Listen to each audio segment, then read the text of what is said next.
12. In Afghanistan, Yelda is the first night of the month of Jadi, the first night of winter and the longest night of the year. As was the tradition, Hassan and I used to stay up late, our feet tucked under the kursi, while Ali tossed apple skin into the stove and told us ancient tales of sultans and thieves to pass the longest of nights. It was from Ali that I learned the lore of Yelda, that bedeviled moths flung themselves at candle flames, and wolves climbed mountains looking for the sun. Ali swore that if you ate watermelon the night of Yelda, you wouldn't get thirsty the coming of summer. When I was older, I read in my poetry books that Yelda was a starless night tormented lovers, kept vigil, enduring the endless dark, waiting for the sun to rise and bring with it their loved one. After I met Soraya Tahiri, every night of the week became a Yelda for me, and when Sunday mornings came, I rose from bed. Soraya Tahir's brown-eyed face already in my head. In Baba's bus, I counted the miles until I see her sitting barefoot, arranging cardboard boxes of yellowed encyclopedias, her heels white against the asphalt, silver bracelets jingling around her slender wrists. I think of the shadow her hair cast on the ground when it slid off her back and hung down like a velvet curtain. Soraya, swap meet princess, the morning sun to my Yelda. I invented excuses to stroll down the aisle, which Bob acknowledged with a playful smirk, and passed the Tahiri stand. I would wave at the general, perpetually dressed in his shiny, overpressed gray suit, and he would wave back. Sometimes he'd get up from his director's chair, and we'd make small talk about my writing, the war, the day's bargains. And I'd have to will my eyes not to peel away, not to wonder where Soraya sat reading a paperback. The general and I would say our goodbyes, and I try not to slouch as I walk away. Sometimes she sat alone, the general off to some other row to socialize, and I would walk by, pretending not to know her, but dying to. Sometimes she was there with a portly middle-aged woman with pale skin and dyed red hair. I promised myself that I would talk to her before the summer was over, but schools opened. The leaves reddened, yellowed, and fell. The rains of winter swept in, wakened Baba's joints. Baby leaves sprouted once more, and I still hadn't had the heart, the dill, to even look her in the eye. The spring quarter ended in late May 1985. I aced all my general education classes, which was a minor miracle given how I would sit in lectures and think of the soft hook of Soraya's nose. Then one sultry Sunday that summer, Baba and I were at the flea market, sitting at our booth, fanning our faces with newspapers, despite the sun bearing down like a branding iron. The market was crowded that day, and sales had been strong. It was only 12:30, but we already made $160. I got up, stretched, and asked Baba if he wanted a Coke. He said he loved one. Be careful, Amir, he said as I began to walk. Of what, Baba? I'm not Ahmak, so don't play stupid with me. I don't know what you're talking about. Remember this, Baba said, pointing at me. The man is a Pashtun to the root. He has Nang and Namuz. Nang, Namuz, honor and pride. The tenets of Pashtun men, especially when it came to the chastity of a wife or a daughter. I'm only going to get us drinks. Just don't embarrass me, that's all I ask. I won't, God, Baba. Baba lit a cigarette, started fanning himself again. I walked toward the concession booth, initially, then turned left at the t-shirt stand where, for $5, you could have the face of Jesus, Elvis, Jim Morrison, or all three pressed on a white nylon t-shirt. Marathi music played overhead, and I smelled pickles and grilled meat. I spotted the Charahi's gray van 2 rows from ours, next to a kiosk selling mango on a stick. She was alone, reading. White ankle-length summer dress today, open-toed sandals, hair pulled back and crowned with a tulip-shaped bun. I meant to simply walk by again, and I thought I had, except suddenly was standing at the edge of the Tahiri's white tablecloth, staring at Soraya across curling irons and old neckties. She looked up. Salam, I said. I'm sorry to be Maslahim. I didn't mean to disturb you. Salam. Is General Sahib here today? I said. My eyes were burning. I couldn't bring myself to look her in the eye. He went that way, she said, pointing to her right. The bracelet slipped down to her elbow, silver against olive. Will you tell him I stopped by to pay my respects? I said. I will. Thank you. Oh. And my name is Amir, in case you need to know, so you can tell him that I stopped by to pay my respects. Yes, I shifted on my feet, cleared my throat. I'll go now. Sorry to have disturbed you. Nah, you didn't, she said. Oh, good. I turned my head and gave her a half smile. I'll go now. Had I already said that? Koda Hafiz. Koda Hafiz. I began to walk, stopped and turned. I said it before I had a chance to lose my nerve. Can I ask what you're reading? She blinked. I held my breath. Suddenly I felt the collective eyes of the flea market shift to us. I imagined a hush falling, lips stopping in mid-sentence, eyes turning, eyes narrowing with keen interest. What was this? Upon to that point our encounter could have been interrupted as a respectful inquiry, one man asking for the whereabouts of another man, but I asked her a question. If she answered, we'd be chatting. Me Mojarrad, a single young man, and she an unwed young woman, one with a history nor less. This was teetering dangerous on the verge of gossip material, and the best of kind. Poisoned tongues would flap, and she would bear the brunt of that poison, not me. I was fully aware of the Afghan double standard that favored my gender. No.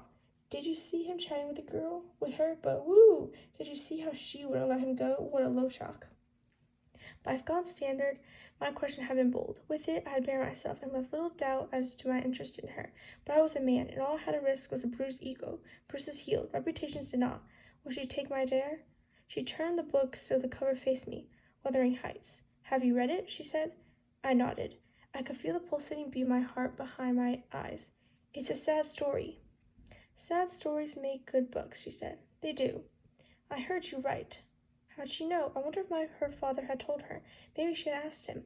I immediately dismissed both scenarios as absurd. Fathers and sons could talk freely about women, but no Afghan girl, no decent Mohattaran Afghan girl at least, queried her father about a young man, and no father, especially a Pashtun with Nang and Namus, would discuss a Mujarrad with his daughter, not unless the fellow in question was a Kostegar, a suitor who had done the honorable thing and sent her father to knock on the door.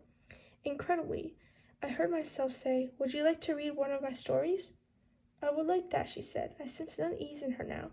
Saw in her eyes began to flick side to side, maybe checking for the general. I wondered what he would say if he found me speaking for such an inappropriate length of time with his daughter. "Maybe I'll bring you one some day," I said. I was about to say more when the woman I had seen caging with Soraya came walking up the aisle. She was carrying a plastic bag of fruit. When she saw us, her eyes bounced from Soraya to me and back. She smiled.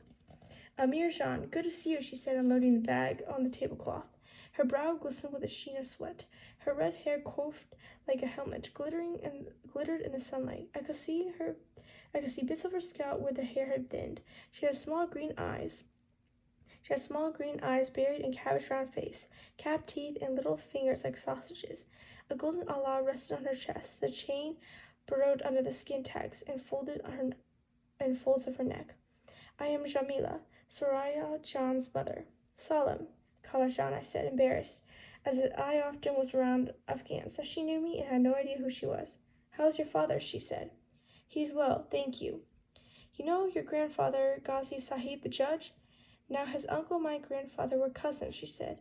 "So you see, we're related." She smiled a cap-toothed smile, and I noticed the right side of her mouth drop a little. Her eyes moved between Soraya and me again. I'd asked Baba once why General Tari's daughter hadn't married yet. "No suitors," Baba said. "No suitable suitors," he amended, but he wouldn't say any more. Baba knew how lethal idle talk could prove to a young woman's prospects of marrying well. Afghan men, especially those from reputable families, were fickle creatures. A whisper here, an insinuation there, and they fled like startled birds. So weddings had come and gone, and no one had sung a Hestaboro for Soraya. No one had painted her palms with henna. No one had held a Koran over her headdress. And it had been General Tahir who danced with her at every wedding. And now this woman, this mother, with her heartbreakingly eager, crooked smile and the barely veiled hope in her eyes. I cringed a little at the position of power had been granted, and all because I had won at the genetic lottery that had determined my sex. I could never read the thoughts in the general's eyes, but I knew this much about his wife. If I was going to be an adversary in this, whatever this was, it would not be her. "Sit down, Mirjan," she said. "Soraya, get him a chair, Bashem, and wash one of those peaches. They're sweet and fresh." "Nay, thank you," I said. "I should get going. My father's waiting." "Oh," Tahir said, clearly impressed that I had done this polite thing and declined the offer. "Then here, at least have this." She threw a handful of kiwis and a few peaches into a paper bag and insisted I take them. "Carry my salam to your father, and come back to see us again." "I will, thank you, Kalajan," I said. Out of the corner of my eye, I saw Soraya looking away. "I thought you were getting coaxed," Baba said, taking the bag of peaches from me. He was looking at me in some simultaneously serious and playful way. I began to make him make something up, but he bit into a peach and waved his hand. "Don't bother, Amir. Just remember what I said." That night in bed, I thought of the way dappled sunlight had danced in Soraya's eyes, and of the delicate hollows above her collarbone. I replayed our conversation over and over in my head. Had she said, "I heard you write," or "I heard you're a writer"? Which was it? I tossed in my sheets and stared at the ceiling, dismayed at the thought of 6 laborious, interminable nights of Yelda until I saw her again. It went on like that for a few weeks. I waited until the general went for a stroll, then I walked past the Tahiri stand. If Khanum Tahiri was there, she offered me tea and a kulcha, and we talked about Kabul in the old days, the people we knew, her arthritis. Undoubtedly, she had noticed that my experiences always coincided with her husband's absences, but she never let on. "Oh, you missed your kaka," she'd say. "I actually liked it when Khanum Tahiri was there, not just because of her amiable ways. Soraya was more relaxed, more talkative with her mother around, as if her presence legitimized whatever was happening between us, though certainly not to the same degree that the generals would have. Khanum Tahiri's chaperone made her meetings, if not gossip-proof, then less gossip-worthy, even if her borderline fawning on me clearly embarrassed Soraya. One day, Soraya and I were alone on the booth, talking. She was telling me about school, how she too was working on her general education classes, a lone junior college in Vermont. "What will you major in?" "I want to be a teacher," she said. "Really? Why?" "I've always wanted to. When we lived in Virginia, I became ESL certified, and now I teach at the public library one night a week. My mother was a teacher too. She taught Farsi and history at Zarguna High School for girls in Kabul." A pot-bellied man in a deerstalker hat offered $3 for a $5 set of candlesticks, and Soraya let him have it. She dropped the money in a little candy box by her feet. She looked at me shyly. "I want to tell you a story," she said, "but I'm a little embarrassed about it." "Tell me." "It's kind of silly. Please tell me." She laughed. "Well, when I was 4th grade in Kabul, my father hired a woman named Ziba to help around the house. She had a sister in Iran, in Mashhad, and since Ziba was illiterate, she asked me to write her sister letters once in a while, and when the sister replied, I read her letter to Ziba. One day, I asked her if she'd like to learn to read and write. She gave me this big smile, twinkling her eyes, and said she liked that very much. So we sit at the kitchen table after I was done with my own schoolwork, and I teach her Alif Be. I remember looking up sometimes in the middle of homework and seeing Ziba in the kitchen, stirring meat in the pressure cooker, then sitting down with a pencil to do the alphabet homework I signed to her the night before. Anyway, within a year, Ziba could read children's books. We sat in the yard and she read me the tales of Dar and Sara. Slowly but correctly, she started calling me Molim Saroya. Teacher Saroya, she laughed. I know it sounds childish, but the first time Ziba wrote her own letter, I knew there was nothing else I ever wanted to be but a teacher. I was so proud of her and felt I'd done something really worthwhile, you know? Yes, I lied.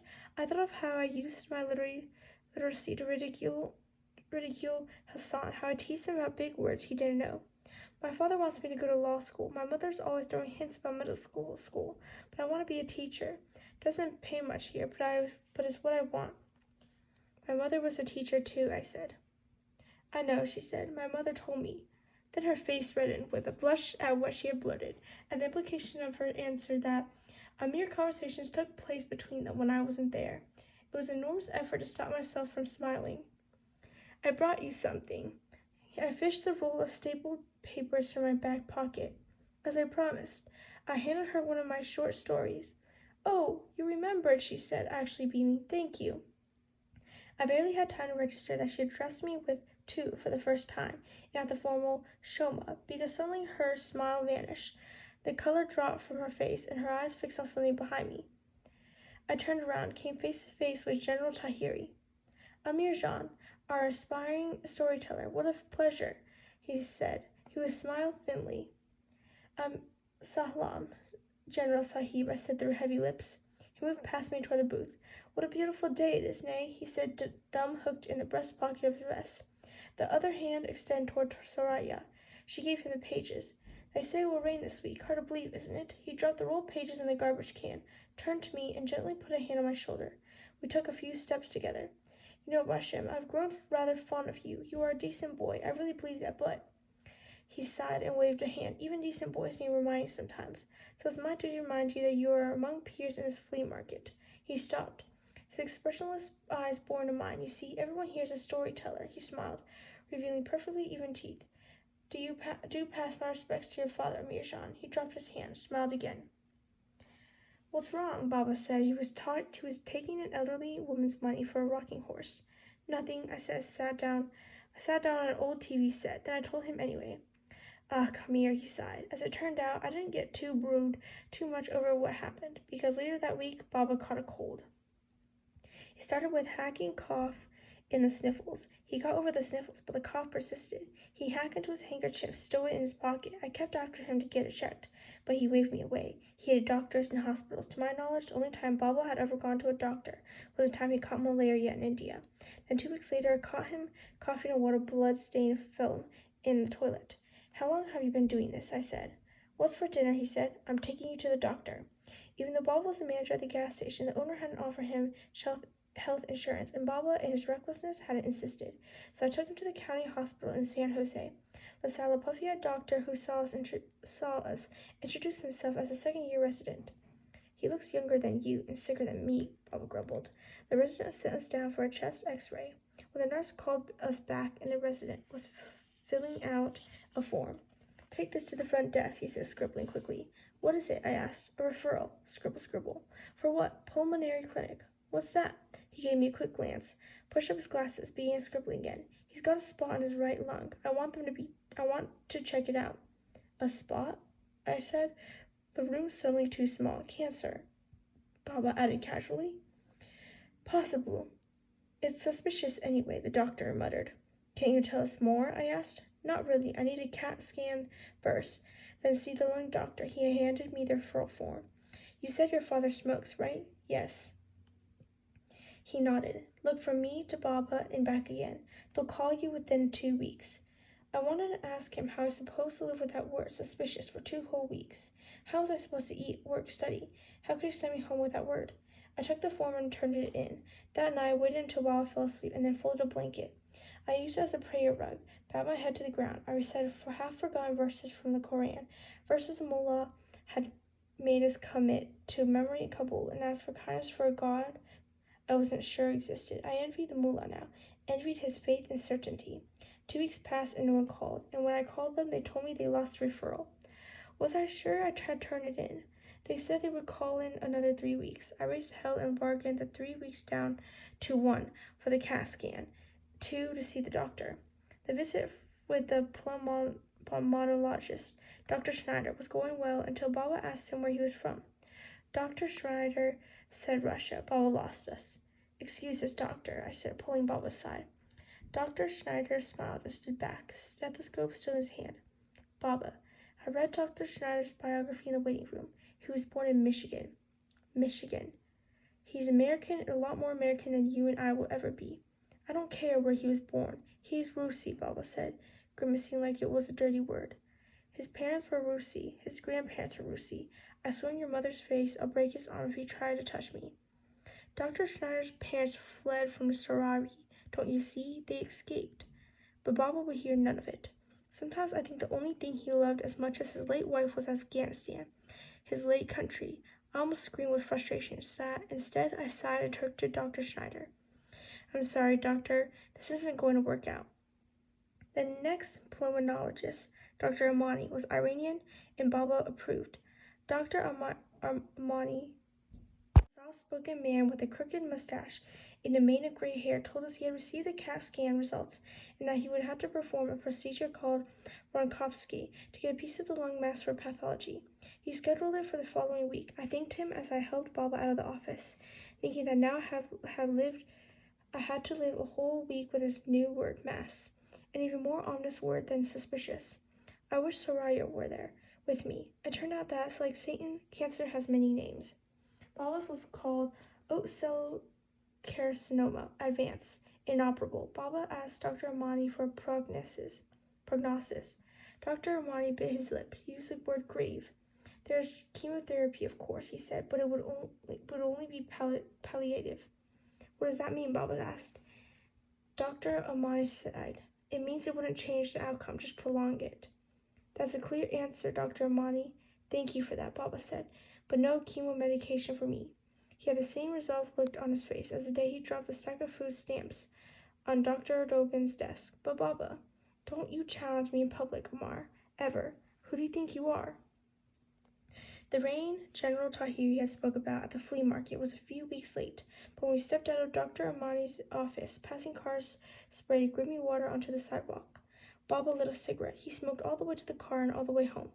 As he was slipping the key into the lobby door, I said, I wish you'd give the chemo a chance, Baba. Baba pocketed the keys, pulled me out of the rain and under the building's stripped awning. He kneaded me on the chest with a hand holding the cigarette. Vas, I made my decision. What about me, Baba? What am I supposed to do? I said, my eyes welling up. A look of disgust swept across his rain-soaked face. It was the same look he'd given me when, as a kid, I'd fall, scrape my knees, and cry.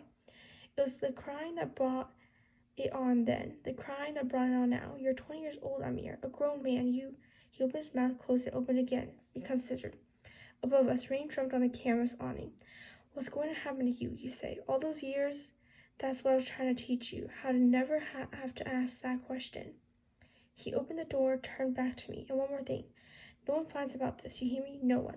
I don't want anybody's sympathy. Then he disappeared into the dim lobby. He chain-smoked the rest of the day in front of the TV. I didn't know what or whom he was defying, me or Dr. Amani, or maybe the God he had never believed in.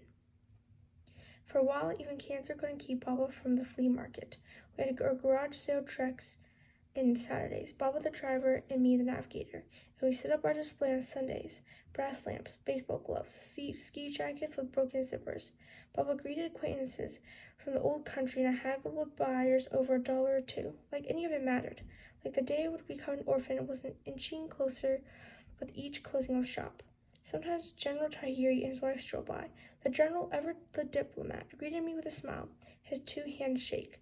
But there was a new reticence in Khanum Tahiri's demeanor, a reticence broken only by her secret, drooping smiles and the furtive, apologetic looks she cast my way when the general's attention was engaged elsewhere. I remember that period as a time of many firsts. The first time I heard Baba moan in the bathroom, the first time I found blood on his pillow. In 3 years running the gas station, Baba never called in sick. Another first. By Halloween of that year, Baba was getting so tired by mid-Saturday afternoon that he waited behind the wheel while I got out and bargained for junk. By Thanksgiving, he wore out before noon. When sleighs appeared on front lawns and fake snow on Douglas firs, Baba stayed home and I drove the VW bus alone up and down the peninsula. Sometimes at the flea market, Afghan acquaintances made remarks about Baba's weight loss. At first they were complimentary. They even asked the secret to his diet, but the queries and compliments stopped when the weight loss didn't. When the pounds kept shedding and shedding, when his cheeks hollowed, and his temples melted, and his eyes receded in their sockets. Then one cool Sunday shortly after New Year's Day, Baba was selling a lampshade to a stocky Filipino man, while I rummaged in the VW for a blanket to cover his legs with. Hey man, this guy needs help, the Filipino man said with alarm. I turned around and saw Baba on the ground. His arms and legs were jerking. Come on, I cried. Somebody help. I ran to Baba. He was frothing at the mouth. The foamy spittle soaked his beard. His upturned eyes showed nothing but white. People rushed towards us. I heard someone say seizure. Someone else yelling, call 911. I heard running footsteps. The sky darkened as a crowd gathered around us. Baba's bill turned red. He was biting his tongue. I kneeled beside him, grabbed his arms, and said, I'm right here, Baba. I'm here. You'll be all right. I'm right here. As if I could soothe the convulsions out of him. Talking them into leaving my Baba alone, I felt a wetness on my knees. Saw Baba's bladder had let go. Shh, Baba-chan, I'm here. Your son is right here. The doctor, white-bearded and perfectly bald, pulled me out of the room. I want to go over your father's CAT scans with you, he said. He put the films up on a viewing box in the hallway and pointed with the eraser end of his pencil to the pictures of Baba's cancer. Like a cop showing mugshots of the killer to the victim's family. Baba's brain on those pictures looked like cross-sections of a big walnut, riddled with a tennis ball-shaped gray things. As you can see, the cancer is metastasized, he said. He'll have to take steroids to reduce the swelling in his brain and anti-seizure medications, and I recommend palliative radiation. Do you know what that means? I said I did. I've become conversant in cancer talk. All right then, he said. He checked his beeper. I have to go, but you can have paged me if you have any questions. Thank you. I spent the night sitting on a chair next to Baba's bed. The next morning, the waiting room down the hall was jammed with Afghans. The butcher from Newark, an engineer who worked with Baba on his orphanage. They filed in and paid Baba their respects in hushed tones, wished him a swift recovery. Baba was awoke then, groggy and tired, but awake. Mid-morning, General Tahiri and his wife came. Soria followed. We glanced at each other, looked away at the same time. "How are you, my friend?" General Tahiri taking Baba's hand. Baba motioned to the ivy hanging from his arm, smiled thinly. The general smiled back. "You shouldn't have burdened yourselves, all of you," Baba croaked. "It's no burden," Khanum Tahiri said. "No burden at all. More importantly, do you need anything?" General Tahiri said. "Anything at all? Ask me like you'd ask a brother." I remember something Baba had said about the Pashtuns once. "We may be hard-headed, and I know we're far too proud, but in the hour of need, believe me, that there's no one you'd rather have at your side than a Pashtun." Baba shook his head on the pillow. "Your coming here has brightened my eyes." The general smiled and squeezed Baba's hand. "How are you, Amir Jan? Do you need anything?" The way he was looking at me, the kindness in his eyes. "No, thank you, General Sahib. A lump shot in my throat and my eyes teared over. I bolted out of the room. I wept in the hallway by the viewing box where the night before I had seen the killer's face. Baba's door opened and Soraya walked out of his room. She stood near me. She was wearing a gray sweatshirt and jeans. Her hair was down. I wanted to find comfort in her arms. "I'm so sorry, Amir," she said. "We all knew something was wrong, but we had no idea it was this." I blotted my eyes with my sleeve. He didn't want anyone to know. "Do you need anything?" "No." I tried to smile. She put her hand on mine. Our first touch. I took it back, brought it to my face, my eyes. I let it go. "You better go back inside, or your father would come after me." She smiled and nodded. "I should." She turned to go. "Soraya?" "Yes." "I'm happy you came. It means the world to me." They discharged Baba 2 days later. They brought in a specialist called a radiation oncologist to talk Baba into getting radiation treatment. Baba refused. They tried to talk to me into talking to him, but I seen the look on Baba's face. I thanked them, signed the forms, and took Baba home in my Ford Torino. That night, Baba was lying on the couch, a wool blanket covering him. I brought him hot tea and roasted almonds, wrapped my arms around his back, and pulled him up much too easily. His shoulder blade felt like a bird's wing under my fingers. I pulled the blanket back up to his chest, where ribs stretched his thin, sallow skin. "Can I do anything else for you, Baba?" "Nay, Bashem, thank you." I sat beside him. "Then I wonder if you'll do something for me if you're not too exhausted." "What?" "I want you to go to Kasturgai. I want you to ask General Tahiri for his daughter's hand." Baba's dry lips stretched into a smile, a spot of green on wilted leaf. "Are you sure?" "More sure than I've ever been about anything." "You thought it over?" "Ballet, Baba." "Then give me the phone and my little notebook." I blinked. "Now? Then when?" I smiled. "Okay." I gave him the phone, a little black notebook where Baba had scribbled his Afghan friends' numbers. He looked up the Tahiris, dialed, brought the receiver to his ear. My heart was doing pirouettes in my chest. "Jamila Jan?" "Salam alaikum," he said. He introduced himself, paused. "Much better, thank you. It was so gracious of you to come." He listened for a while, nodded. "I'll remember that, thank you. Is General Sahib home?" Pause. "Thank you." His eyes flickered at me. I wanted to laugh for some reason, or scream. I brought the ball in my hand to my mouth and bit it. Baba laughed softly through his nose. "General Sahib, salam alaikum." "Yes, much better, Bali." "You're too kind, General Sahib. I'm calling to ask if I may pay you and Khanum Tahiri a visit tomorrow morning. It's an honorable matter." "Yes, 11 o'clock is just fine. Until then." "Kodak Haviz." He hung up. We looked at each other. I burst into giggles. Baba joined in. Baba wet his hair and combed it back. I helped him into a clean white shirt and knotted his tie for him, noting the 2 inches of empty space between the collar button and Baba's neck. I thought of all the empty spaces Baba would leave behind when he was gone, and I made myself think of something else. He wasn't gone. Not yet, and this was a day for good thoughts. The jacket of his brown suit, the one he'd worn to my graduation, hung over him. Too much of Baba had melted away to fill in any more. I had rolled the sleeves. I stooped and tied his shoelaces for him.